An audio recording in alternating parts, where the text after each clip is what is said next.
E-PG पाठशाला हिंदी में आपका स्वागत है। मैं डॉक्टर अनिल शर्मा हूँ। आज हम आधुनिक कविता 2 के अंतर्गत श्रीकांत वर्मा कृत मगध में राजनीतिक चेतना पर चर्चा करेंगे। इस पाठ के अध्ययन के उपरांत आप श्रीकांत वर्मा कृत मगध में उनकी इतिहास दृष्टि से परिचित होंगे। इतिहास के जरिए कविता में आई समकालीन राजनीतिक चेतना के बारे में जान सकेंगे। वर्तमान संदर्भों में मगध की राजनीतिक चेतना से भी परिचित हो सकेंगे। कृति है। श्रीकांत वर्मा उस दौर के कवि हैं जब एक ओर नई कविता रूपाकार ग्रहण कर रही थी और दूसरी ओर स्वतंत्रता का उल्लास में और आशापूर्ण वातावरण था। इसी माहौल में श्रीकांत वर्मा की जीवन दृष्टि और साहित्यिक दृष्टि विकसित होती है। वर्मा जी किसी वाद के बंधन में नहीं बंधे और तटस्थता के भी वो विरोधी रहे हैं। उनकी कविताएं जन आकांक्षाओं का आधार स्तंभ। श्रीकांत वर्मा ऐसे प्रतिभाशाली कवि हैं जिन्होंने बंदी बंधाई परिपाटी के बजाय स्वतंत्र रूप से काव्य रचना की। उन्होंने मगध की 56 छोटी छोटी कविताओं के माध्यम से व्यक्ति, समाज और राजनीति का त्रिकोण प्रस्तुत किया है। मगध की सारी कविताओं में बौद्धिकता का सन्निवेश हुआ है। इस काव्य संग्रह की राजनीतिक चेतना यथार्थ से जुड़ी हुई है। श्रीकांत वर्मा कई वर्षों तक राजनीति से जुड़े रहे, वहीं उनका मोहभंग भी हुआ। मगध में शामिल कविताओं के आधार पर उसमें व्यक्त राजनीतिक चेतना पर यहाँ विचार किया जा रहा है। मगध की राजनीतिक चेतना का हम 3 स्तरों पर इसमें विचार करेंगे। इतिहास, मगध और राजनीतिक अभिव्यक्ति। समकालीन संदर्भों में मगध की राजनीतिक चेतना और वर्तमान संदर्भों में मगध की राजनीतिक चेतना। रचनाकार कभी भी अपने परिवेश को अनदेखा कर रचना नहीं कर सकता। परिवेश रचनाकार को अनुभूति प्रदान करता है। इस अनुभूति के सहारे अपनी रचना में वह प्राण डालता है। श्रीकांत वर्मा ने नए युगबोध और अपनी पैनी दृष्टि से अपने साहित्य को नया आयाम और नई दिशाएं प्रदान की हैं। उन्होंने आधुनिक युग के बदलते जीवन और जीवन मूल्यों को इतिहास के साथ जोड़कर देखा है। इतिहास के प्रति नई दृष्टि रखते हुए उन्होंने पाठकों को भी नई दिशा और नए तरीके से सोचने के लिए बाध्य किया है। इतिहास के प्रति उन्होंने एक विशिष्ट चिंतनशील दृष्टिकोण रखा है। इस काव्य रचना के पीछे उनका उद्देश्य केवल भारतीय इतिहास का गौरवगान करना नहीं, विभिन्न पात्रों और स्थलों के माध्यम से समकालीन सामाजिक राजनीतिक विसंगतियों को उजागर करना है। आरंभ में ही मगध शीर्षक कविता में कवि ने यह चिंता व्यक्त की है कि मगध कहीं खो गया है, उसे हम गंवा चुके हैं।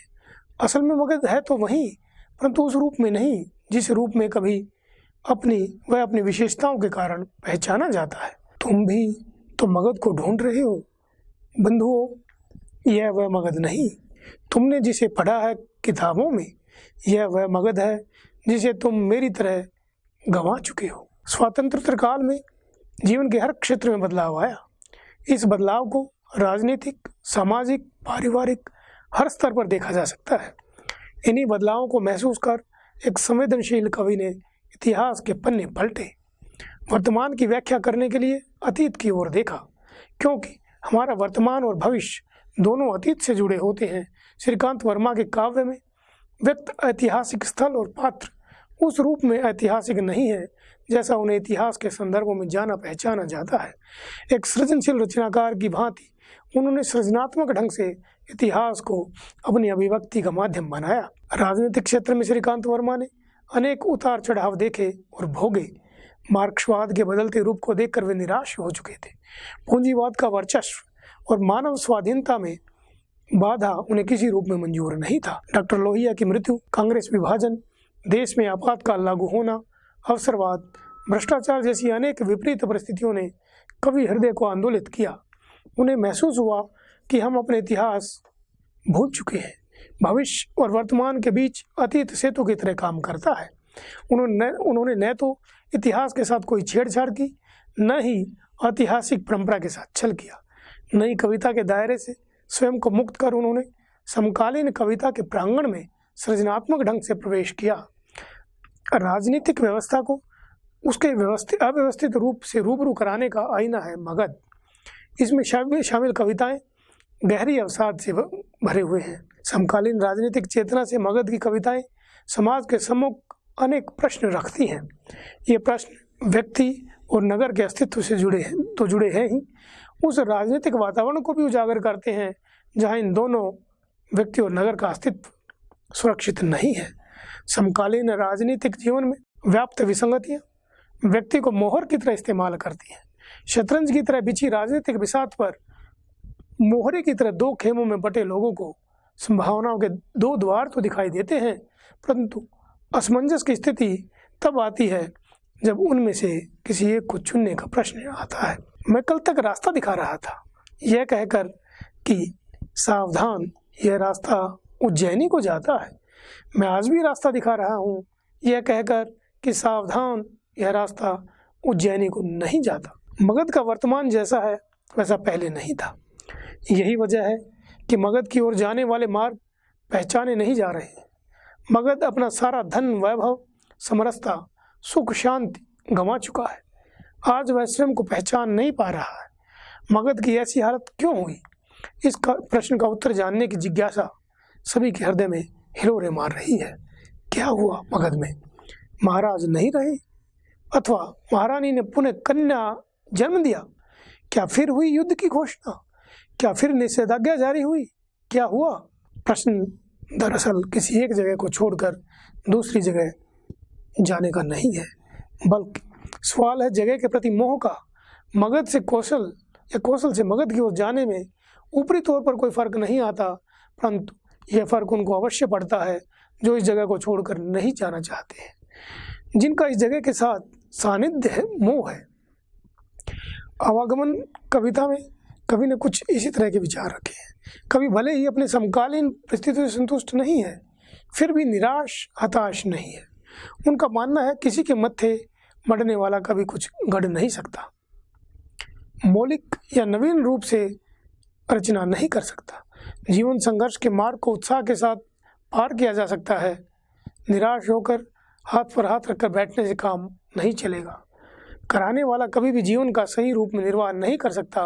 शायद यही वह ताकत है जो कवि को शासन व्यवस्था के समक्ष जिंदा दिली से खड़े रहने की प्रेरणा देती है। कवि सहज रूप में यह भी स्वीकार करता है कि मनुष्य की सोच के साथ जिंदगी में कई तरह के बदलाव होते हैं और ये बदलाव मनुष्य के समक्ष कई प्रश्न रखते हैं, परंतु सबसे अंतिम प्रश्न है, सवाल यह है, इसके बाद कहाँ जाओगे? मगध शांत व्यवस्था का प्रतीक है और यह व्यवस्था अपनी शांति किसी कीमत पर भंग नहीं होने देना चाहती। अपनी बात कहना, हक के लिए बोलना, दर्द पर चीखना यानी मुंह खोलना अब शांत व्यवस्था को भंग करने जैसा है। मगध को बनाए रखना है तो वहाँ शांति भी बनाए रखनी होगी। शांति भंग हुई नहीं कि मगध की व्यवस्था में दखल पड़ जाती है। बड़े ही व्यंग्यात्मक ढंग से श्रीकांत वर्मा ने हस्तक्षेप कविता में दिखाया है कि जहाँ जीवित मनुष्य प्रश्न करने का साहस नहीं कर पाते हैं, वहीं जीवितों के समक्ष शांति व्यवस्था को भंग करके मुर्दा प्रश्न करने का साहस करता है। उसका यह हस्तक्षेप प्रतीकात्मक रूप में समाज के समक्ष एक चुनौती की तरह दिखाई देता है। निम्न मध्य वर्ग के बीच से अपनी विशिष्ट पहचान बनाने वाले इस कवि ने परमाणु शक्ति के ध्वंसात्मक परिणाम भी देखे और चीनी आक्रमण भी। इनके मोह भंग का कारण ये युद्ध ही नहीं बल्कि सामाजिक राजनीतिक परिस्थितियां भी हैं। युद्ध में अपना सर्वस्व गंवा चुके लोगों की मानसिक दशा को भी श्रीकांत वर्मा ने बखूबी उजागर किया है। इसका बड़ा ही मनोवैज्ञानिक वर्णन रोहिताश कविता में मिलता है। यहाँ एक पिता युद्ध में अपने पुत्र के मारे जाने पर यह स्वीकार नहीं कर पाता कि अब उसका पुत्र नहीं रहा। वह मार्ग में आते जाते हर व्यक्ति को अपना पुत्र समझ बैठता है और कभी उसकी पीड़ा को स्वयं भोगते हुए समाज से यह प्रश्न करता है कि क्या यह विश्वास दिला सकते हो कि तुम रोहितासु नहीं हो? वास्तव में युद्ध चाहे हथियारों के बलबूते लड़ा जाए या नीतियों के, दोनों ही सूरत में आम जनता को दो पार्टों के बीच में पिसना है। यही राजनीति है जो आम जनता के हित को नजरअंदाज कर चलती है। शासक आते हैं और चले जाते हैं, एक के बाद एक दूसरे द्वारा गद्दी संभाली जाती है, परंतु उसी बीच जनता क्या भोगती है, किस दर्द और पीड़ा को सहती है, उसकी परवाह न पिछले शासकों ने की न आगामी ने। जिस प्रजा ने मगध के वैभव को करीब से देखा और भोगा, वही प्रजा उसके प्रभाव पर आंसू न बहाए, यह असंभव है। प्रजा को अशोक की कलिंग यात्रा, चंद्रगुप्त का तक्षशिला प्रस्थान, बिंबिसार और अजातशत्रु की छवियां सब कुछ याद है। परंतु आज स्थिति यह है कि मरने पर हड्डियां पहचानी भी नहीं जा रही है कि ये चंद्रगुप्त की है या बिंबिसार की। वातावरण पूर्ण रूप से शोकमग्न है। एक राष्ट्र की राजनीति, सामाजिक सांस्कृतिक अस्मिता को बनाए रखने में प्रजा के साथ साथ शासक की महत्वपूर्ण भूमिका होती है। बदलते परिवेश में मनुष्य की नई नियति को राजनीति रेखांकित करती है। आधुनिक मनुष्य का द्वंद्व, संशय, निराशा, व्यक्तित्व की पहचान, अजनबीपन, सही मार्ग का चुनाव और युद्ध जैसे विषयों का रचनात्मक प्रयोग मगध में देखने को मिलता है। मगध के लोक कविता में कवि ने दर्शाया है कि किस प्रकार जीवित लोगों की नगरी आज किसी शमशान से कम नहीं लग रही है। यहाँ केवल मृत शरीरों की हड्डियां पड़ी हैं। जिन लोगों की अपनी एक विशिष्ट ऐतिहासिक पहचान थी, वह उनकी मृत्यु के साथ जैसे धूमिल सी होने लगी है। आज उनके मृत शरीर की पहचान करना अस्वाभाविक लग रहा है। मगध में लोग मृतकों की हड्डियां चुन रहे हैं। कौन सी? अशोक की है और चंद्रगुप्त की? नहीं, ये बिंबिसार की नहीं हो सकती, अजातशत्रु की है। किसी राज्य पर अपना एक अधिकार स्थापित करने के लिए दो शासकों का परस्पर युद्ध करना आम बात है। इस आम बात से आम जनता को कितना फर्क पड़ता है, उनकी जिंदगी पर इसका कितना गहरा असर होता है, इसकी किसी ने भी कभी चिंता नहीं की। क्या कभी किसी शासक ने जनता से सीधे संवाद करते हुए यह पूछने की कोशिश की कि जनता क्या चाहती है, युद्ध या कुछ और? पाटलिपुत्र के लिए अजातशत्रु, बिंबिसार, चंद्रगुप्त सभी लड़ते रहे, परंतु वहां रहने वाली प्रजा ने पीड़ा भोगी, वह निसंदेह अवर्णनीय है। यही राज्यभार संभालने वाले शासक की अनदेखी है, जो हर युग में किसी न किसी रूप में अपनी सत्ता बनाए रखने के लिए करते हैं। विजय तिलक केवल तिलक नहीं होता, उस तिलक के पीछे असंख्य बेगुनाहों का रक्त बहा होता है। शासक कभी भी रक्तपात के बारे में नहीं सोचता, उसे केवल विजय और उसके परिणाम स्वरूप प्राप्त गद्दी से मतलब है। शासक और शासन कुछ भी सुस्थिर नहीं है। ये सच्चाई केवल पाटलिपुत्र की नहीं है, वरन कवि की समकालीन स्थितियों की भी है। या इसे यूँ कहे कि आज के संदर्भों में भी सटीक बैठती है। चारों ओर संपन्न होने का केवल भ्रम मात्र है। राजा स्वयं भी इस भ्रम में जीता है और जनता को भी जीने के लिए मजबूर करता है। हर युग में शासक सदैव ही यह जताने का प्रयास करने में लगे रहते हैं कि उनके राज्य में सब सुव्यवस्थित सुचारू ढंग से चल रहा है। कवि ने अपनी युगीन परिस्थितियों से उत्पन्न क्षोभ, निराशा, तनाव को मगध के माध्यम से व्यक्त किया है। समय से पहले के प्रति चिंता का भाव उम्र के उस पड़ाव से संबंधित है जहाँ मनुष्य क्षीणकाय हो जाता है। शारीरिक बल उसका धीरे धीरे साथ छोड़ देता है। वह राहगीर से रास्ता पार कराने की गुहार लगाता है। रास्ता पार करना जनता के हित से जुड़ा है, ताकि जनता अपनी वास्तविक पहचान बना सके और राजनीति के दलदल में फंसकर केवल धंसती न चली जाए। प्रमाण कविता में श्रीकांत वर्मा स्पष्ट रूप से लिखते हैं कि अपनी पहचान वहाँ छोड़ें जहाँ आपके व्यक्तित्व की कद्र हो। बालू अपने आगे किसी को ठहरने नहीं देता है। बालू पर पड़े निशान या पद चिन्ह या तो स्वयं मिट जाते हैं या मिटा दिए जाते हैं। ठीक उसी तरह जैसे मगध के लोगों को भूलकर अवंती का हो जाना होगा। लोगों का समूह सीधे सीधे कहता है कि उन्हें मगध को भूल जाना होगा और अवंती को अपनाना पड़ेगा, परंतु समस्या यह है कि वे अवंती में रहकर भी अवंती के नहीं हो पाते हैं, क्योंकि मगध की स्मृतियाँ उन्हें मगध से ही जोड़े हुए हैं। व्यवस्था में आए बदलावों को वर्मा जी ने गहरी संवेदना के साथ अनुभव किया है। मगध की कविताओं में अनास्था, निराशा, चाटुकारिता, स्वार्थ सिद्धि, अन्याय, अत्याचार, आत्मग्लानि आदि के स्वर प्रमुख हैं। राजनीतिक महत्वाकांक्षाओं ने सदैव आम आदमी के जीवन के साथ खिलवाड़ किया है। कवि के भीतर का द्वंद्व समकालीन राजनीति के साथ जुड़कर व्यक्त हुआ है। अव्यवस्थित रूप से चलने वाला शासन किसी भी तरह से जनता को संतुष्ट नहीं कर सकता है। जनता को सामूहिक विश्वास, सांस्कृतिक आस्थाओं और अनुभूतियों से खिलवाड़ करके केवल नियम और कानून थोपे जाते हैं, उन्हें लागू नहीं किया जा सकता। मूक जनता शव की तरह उन्हें ढोने के लिए मजबूर होती है कि इस प्रकार आपसी रंजिश के चलते भरी पूरी हस्तिनापुर नगरी बिखर कर रह गई। महाभारत कभी भी लड़ा गया हो, इससे कोई फर्क नहीं पड़ता। फर्क पड़ता है तो केवल उन्हें जो उससे जुड़े थे। बार बार इधर उधर बिखरे शवों का जिक्र करके कभी उस विध्वंस के दुष्परिणामों को सामने रख रहे हैं, जिन्हें भावी पीढ़ियां बिना किसी गलती के भोगने को विवश है। कभी इन सब के माध्यम से कहीं न कहीं निश्चित रूप से यह संदेश देना चाहते हैं कि शांति सदैव सांस्कृतिक विकास का द्योतक है और युद्ध निस्संदेह विनाश का। इसी जीवन सत्य को उद्घाटित करने के लिए उन्होंने इतिहास का सहारा लिया है। समाज में निरंतर शोषक और शोषित परंपरा के अकेलापन, कुंठा, निराशा, घुटन जैसे मनोविकार जन्म लेते हैं। क्षिप्रा नदी की बाढ़ में शवों का बहकर आना इस ओर ही संकेत करता है। एक समय था जब उज्जैनी पूर्ण रूप से बसी हुई नगरी थी। यही वह नगर था जहाँ कालिदास अपनी गणिका के साथ रहते थे। यहाँ का वातावरण प्रेम व सौहार्दपूर्ण था, परंतु आज यहाँ भी सब कुछ बदल गया है। यही बदलना कवि के मन को उद्वेलित और आंदोलित करता है। कवि इसी समस्या को पाठक के समक्ष रखता है कि उज्जैनी जाने वाले रास्ते वही हैं, परंतु अब लगता है जैसे वे उज्जैनी की ओर नहीं जाते। असमंजस का भाव है कि ऊपर से उज्जैनी को पहचान कर भी पहचानना असंभव है। शायद यह आधुनिक मानव की पीड़ा और निराशा का मुख्य कारण है। विस्थापन की पीड़ा व्यक्तिगत पहचान के लिए किसी चुनौती से कम नहीं है। अवंती में अनाम कविता इसी दर्द को मार्मिक शब्दों में व्यक्त करती है। मगध से अवंती में आने के लिए मगध को भूलना पड़ेगा। यह वजूद को भूलने की पीड़ा से कम नहीं है। उससे भी ज़्यादा अफसोस की बात यह है कि अब अवंती में कोई पहचानेगा नहीं, कोई अपना मानेगा नहीं। यही व्यक्तित्व की तलाश का प्रश्न है। ऐसा ही कुछ अमरावती नगरी के साथ हुआ। कोई और अमरावती में कवि ने स्पष्ट रूप से लिखा है कि किस प्रकार अमरावती अकेली और सूनी रह गई है, उसका दर्द बांटने वाला आज कोई नहीं है। यही वह नगरी है जो कभी किसी के लिए गर्व की बात हुआ करती थी, परंतु आज स्थिति कुछ और है। आज दूसरों को शरण देने वाली अमरावती स्वयं लाचार और बेबस दिखाई दे रही है। भरी पूरी अमरावती सूनी और शांत हो गई है।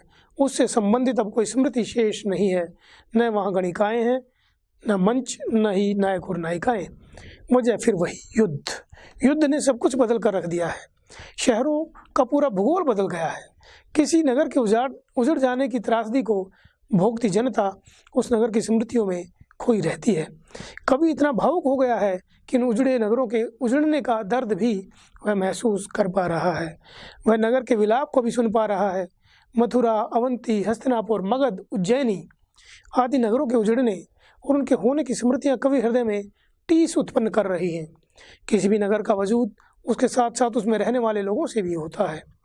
कुछ खास व्यक्तियों द्वारा किए गए कार्य नगर को विशिष्ट पहचान दिलाते हैं और किसी नगर के लिए यह गौरव का विषय है कि सभी उसे जानते हैं, और उसी नगर के लिए दुख का विषय भी होता है कि कोई उसे पहचानता नहीं है। कभी दुविधा में है कि किस तरह यह तय किया जाए कि कौन उसे जानता है और कौन नहीं। साफ सी बात है कि जिनका जुड़ाव नगर के प्रति होता है वे ही उसे जानने पहचानने में दिलचस्पी दिखाते हैं, और जिन्हें उस नगर से कोई मतलब नहीं वे उसे देखकर भी अनदेखा करते हैं। व्यवस्था की यह अनदेखी ही अव्यवस्था को जन्म देती है, जिसे जनता को हर हाल में भोगना होता है। इसी रूप में कवि ने इतिहास को प्रस्तुत किया है। उन्होंने इतिहास की कड़ियों से समकालीन कड़ियों को जोड़ने का प्रयास किया है। यही कवि की सृजनात्मकता है, जिसका उपयोग उन्होंने इस काव्य रचना में किया है। इस रचना की कविताएं विचार प्रधान हैं। ऊपरी तौर पर कभी कभी अटपटी जरूर लगती हैं, परंतु इनके भीतर छिपे विचार, कवि और समाज का दर्द उस अटपटेपन को इतिहास और यथार्थ से मिलाकर दूर कर देता है। सत्ता विमर्श से जुड़ी ये कविताएं गहन चिंतन को आधार बनाकर राजनीतिक चेतना को दर्शाती हैं। समकालीन संदर्भों में मगध की राजनीतिक चेतना। समकालीन कवियों में मगध की रचना द्वारा श्रीकांत वर्मा ने अपनी सृजनशीलता और वैचारिकता को पहचान दी। उनकी विशिष्टता है कि मगध में संकलित सभी कविताएं अपने युग से आगे की बात करती हैं। कहा जा चुका है कि इतिहास को उन्होंने उसके पूर्ण ऐतिहासिक रूप में नहीं लिया, बल्कि इतिहास को मौलिक रूप में समकालीन राजनीति से जोड़ते हुए प्रस्तुत किया। यह काव्य संग्रह समग्र समकालीन विसंगतियों के साथ व्यवस्था विमर्श को केंद्र बिंदु बनाकर लिखा गया है। जिस प्रकार मगध की शांति और समरसता भंग हुई, ठीक उसी प्रकार भारतवासियों की भी। इस संग्रह की कविताएं समकालीन राजनीति पर सीधे प्रहार करती हैं। बिलासपुर से दिल्ली आना और दिल्ली आकर बिलासपुर खुद न भूल पाने का दर्द ठीक वैसे ही है जैसे मगध वासियों का मगध छोड़कर अवंती आने का दर्द।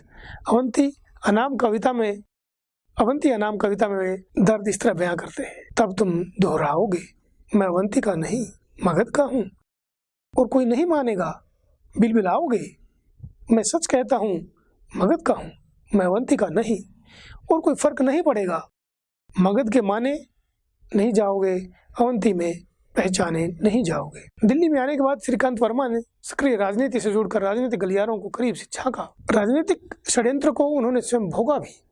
बदलती राजनीतिक परिस्थितियों ने उनके लिए यह नींव तैयार की जिस पर उन्होंने इस काव्य संग्रह की इमारत खड़ी की। हस्तिनापुर का रिवाज कविता में महाभारत के दुष्परिणाम को सामने रखा गया। हस्तिनापुर में किसी ने एक दूसरे की बात नहीं सुनी। राजनीतिक कूटनीतिक चालों ने सत्ता के गलियारों में दखल देकर रिश्तों को दांव पर लगा दिया। वहाँ लोग बहरे होने का दिखावा करते हैं क्योंकि वे जानते हैं कि उन्हें सत्ता के समक्ष हर हाल में झुकना है। इसी अनसुनी के लिए उन्हें नियुक्त किया गया है। कवि ने तीखे व्यंग्य के साथ विचार को शत्रु कहा है। समकालीन राजनीति ने धर्म को दरकिनार कर नैतिकता और अनैतिकता की परिभाषा बदल दी है। इसी पर बल देते हुए वे इस कविता में अपने विचार व्यक्त करते हुए कहते हैं कि लोग नहीं जानते जहाँ धर्म नहीं है वहाँ विनाश है। जैसा कौरव पांडवों के साथ हुआ, अफसोस इस बात का है कि अपने अतीत से भी सबसे हम सीख नहीं लेते हैं। विचार जनता के बीच तेजी से दौड़ रहा है और यही सनातन समस्या है कि इस विचार ने सबको महामारी की तरह अपना ग्रास बना लिया है। यह विचार ही है जो लोगों की मानसिकता बदलता है। वे प्रतीकात्मक रूप में कहते हैं कि हमारी महामारी जब फैलती है तो कितने ही लोग मृत्यु का ग्रास बन जाते हैं।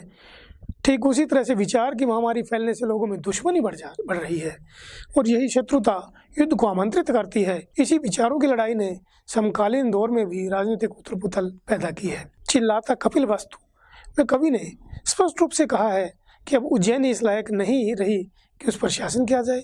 वजह यह है कि यहाँ न्याय अन्याय की परिभाषा लोग भूल चुके हैं। ठीक यही स्थिति मगध की भी है, जहाँ न ताकतवर है न कमजोर, वहाँ न किसी में दया है न हया, क्योंकि इंसानियत मर चुकी है। लोग स्वार्थी हो गए हैं। काशी की स्थिति इससे बुरी है। यहाँ मृत लोगों के शवों पर तो राजनीति हो रही है, जीवित लोगों की सुन लेने वाला भी कोई नहीं है। लोग जीवित और मृत के बीच का अंतर भुलाकर सबको एक तराजू में तोल रहे हैं। मिथिला में लोग अधर्मी हो गए हैं, उन्हें किसी का भय नहीं है। काफ़ी हद तक यह स्थिति समकालीन भारत की थी, जहाँ न्याय अन्याय की परिभाषा बदल चुकी थी। सन 1978 की बाढ़ में भी मृत लोगों पर हुई राजनीति की ओर भी संकेत इस संग्रह की कविता में मिलता है। कवि कपिल वस्तु के रूप में ऐसे राज्य का स्वप्न देखते हैं जहाँ जाकर मनुष्य सुखी हो और वहाँ से वापस आना ही भूल जाए। किसी राज्य को गणराज्य कहने का अर्थ है वहाँ के नागरिक अधिकार के साथ साथ अपने कर्तव्यों का भी उचित निर्वाह करें। कौशल भले ही गणराज्य कहलाता है, परंतु वहाँ के नागरिक अपने ऐशो आराम और मनोरंजन के लिए ही अपना जीवन जीते हैं। उनका ध्येय राज्य को बेहतर या उन्नत बनाना नहीं है। क्रियाशील होना सचेतन होने की निशानी है। विचारों का ताना बाना बुनकर क्रियाशील बना जा सकता है। कोई भी राज्य बिना विचारों के कभी तरक्की नहीं कर सकता। वहाँ की जनता पूर्ण रूप से संतुष्ट नहीं रह सकती। कौशल अधिक दिन नहीं टिक सकता। कौशल में विचारों की कमी है। इन्हीं विचारों की कमी को कवि को स्वतंत्र भारत में नजर आती है। स्वतंत्रता के मायने सबके लिए अलग अलग हो गए हैं। लोग संवेदनहीन हो चुके हैं। उनका संवेदनहीन होना कहीं ना कहीं सीधे तौर पर शासन और राज्याधिकारों से जुड़ा है। जिस दिन प्रजा बेझिझक होकर राज्य से अपने सुख दुख साझा करेगी और जिस दिन जनता से भय मुक्त होकर शासक अपनी बात कहने की आज्ञा देगा, उस दिन एक सुखद और सुदृढ़ राज्य की नींव रखी जाएगी। ऐसे ही भारत का स्वप्न कवि ने देखा है, परंतु जल्द ही मोहभंग की तरह उसका यह स्वप्न भंग हो जाता है, क्योंकि राजा इस झूठे दिखावा में प्रसन्न रहता है कि उसके राज्य में जनता कितनी सुखी है। परंतु सच यह है कि कवि और समाज का जो स्वप्न भंग हुआ है वह यह है कि न जाने वह दिन कब आएगा जब सच में शासक कहेगा कि प्रजाजन सुखी रहिए और संवेद स्वर में जनता की कहेगी कि हम सुखी हैं। प्रजा का जड़ या चेतन होना शासक पर निर्भर करता है, परंतु सब कुछ सामान्य होने पर जनता का मुंह न खोलना, चुप्पी साध लेना कवि के मन को बार बार आहत करता है। कई बार कवि स्वयं जनता के सामने जनता के रूप में चक्रव्यूह के बीच फंसा है। बोलने की स्वतंत्रता बाधित हुई है। किसी भी राज्य के कानून, समाज, धर्म की बागडोर शासक के हाथ में होती है। शासक के दिग्भ्रमित होने पर पूरी व्यवस्था सिर से पांव तक भंग हो जाती है। ऐसे में असमंजस्य की स्थिति उत्पन्न हो जाती है कि क्या करें क्या ना करें। कवि जनता के समक्ष चुनाव के 3 रास्ते देखता है: यथास्थितिवाद, क्रांतिवादिता और परिवर्तन। कवि लोगों में नव उत्साह पैदा करना चाहते हैं, शासक के प्रति मोहभंग की स्थिति बदलना चाहते हैं। प्राण तो सभी छोड़ते हैं, व्यर्थ के लिए हम प्राण नहीं छोड़े। श्रीकांत वर्मा ने भारत की न्याय प्रणाली, राजनीतिक सभाओं आदि पर भी करारा व्यंग्य प्रहार किया है। उन सभाओं और उन फैसलों का कवि के लिए कोई अर्थ नहीं, जिनका जनता से कोई लेना देना नहीं। जनता केवल मूक दर्शक बनी उनका अपने पर थोपे जाना देख रही है। शासक सर्वे सर्वा है। जनता की इच्छा कोई मायने नहीं रखती। सभासद अपने मत और मतभेद रखते हैं। जनता उन पर क्या राय रखती है इस ओर कोई ध्यान नहीं दिया जाता। हिंसा, द्वेष, विचारहीनता, स्वार्थ, किम कर्तव्य विमूढ़ता ने पूरी व्यवस्था को भ्रष्ट बना डाला है। आज़ादी के बाद के भारत की तस्वीर भी काफ़ी हद तक ऐसी ही है। जनता के जीवन से सत्ताधारियों को कोई सरोकार नहीं। राजनेता केवल अपने अधिकारों का दुरुपयोग करके स्वार्थ सिद्धि में लगे हैं। चारों तरफ दरिद्रता, भूखमरी, निराशा का माहौल है। व्यवस्था जनता की आकांक्षाओं पर खरे नहीं उतर पाई है। इसी समकालीन राजनीतिक विडंबना को कवि ने ऐतिहासिक जामा पहनाकर उजागर किया है। कवि ने राजनीति में अहम भूमिका निभाने वाले चापलूस चाटुकारों पर भी व्यंग्य किया है।